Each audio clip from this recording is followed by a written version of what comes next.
দুনিয়ার জীবনের তুলনা দিতে গিয়ে রাসূলুল্লাহ সাল্লাল্লাহু আলাইহি ওয়াসাল্লাম বলেছেন, দুনিয়ার জীবন এবং আমার মাঝে তুলনা হলো ওই ব্যক্তির মতন যে কোনো একটা সফরে বের হলো, পথিমধ্যে একটা গাছের নিচে কিছুটা জিরিয়ে নিয়ে আবার তার যাত্রা শুরু করলো।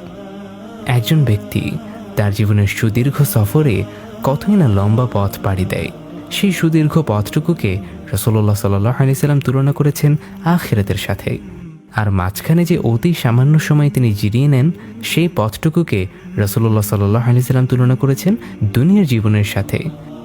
নবীজির এই হাদিসটিকে সামনে রেখে ভাবুন তো, আখিরাতের তুলনায় কতটা স্বল্প, কতটা নাতিদৈর্ঘ্য আমাদের এই দুনিয়ার জীবন।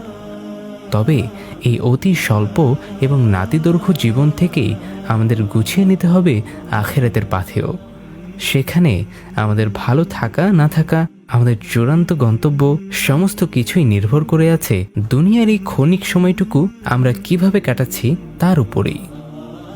পরজন্ম, পুনর্জন্ম এই জাতীয় ধারণাগুলোতে ইসলাম বিশ্বাস করে না।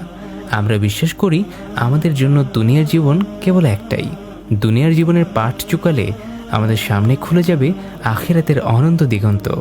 এর বাইরে আর কোনো জীবন নেই, আর কোনো জন্মও নেই। এটা আমরা বিশ্বাস করি ঠিক, কিন্তু অন্তরে এটাকে ধারণ করি কি? যদি সত্যিই করতাম, তবে ক্রমশ ফুরিয়ে যাওয়া হায়াতের সময়গুলোকে আমরা কিভাবে অহেতুক কাজ, আড্ডাবাজি কিংবা অলসতায় পার করে দিই?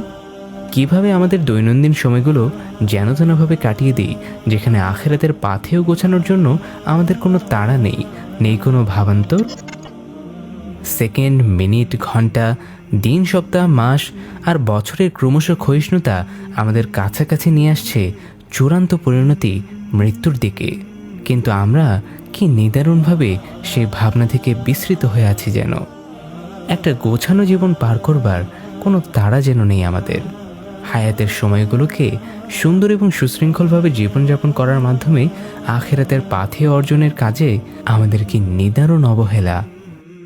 প্রতিদিনের সালাতগুলো নিয়মিতভাবে আদায় করা, জিকির আজকার করা, নিয়ম মাফিক কোরআন তেলাওয়াত করা, পাপ কাজ থেকে বিরত থাকা, সৎ ব্যবহার করা, যে সময়গুলো চলে যাচ্ছে সেগুলোর প্রতি যত্নশীল হওয়া, এভাবে আমরা কি পারি না একটা সুন্দর গোছানো এবং সুশৃঙ্খল জীবন কাটিয়ে পাড়ি দিতে সেই পথে, যে পথ মিশে গেছে অনন্ত অসীমে?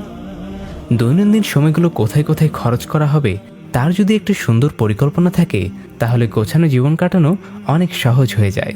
অনায়াসে টেনে ধরা যায় জীবনের লাগাম।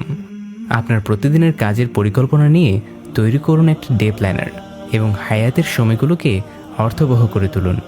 আপনার দৈনিক কর্মপরিকল্পনা এবং তা বাস্তবায়ন করে জীবনকে আরও কর্মময়, গতিশীল করে তুলতে আখিরাতের পাথে অর্জনের রাস্তায় আপনার দৈনিক অবস্থাকে নিবিড় পর্যবেক্ষণে রাখতে সাহায্য করতে পারে মুসলিম ডে প্ল্যানার এবং ট্র্যাকিং মে নামের ট্র্যাকিং গাইড দুটো, যেখানে আপনি টুকে রাখতে পারেন আপনার আগামী পরিকল্পনা এবং দেখে নিতে পারেন তা বাস্তবায়নে আপনার সার্বিক প্রচেষ্টাটুকু।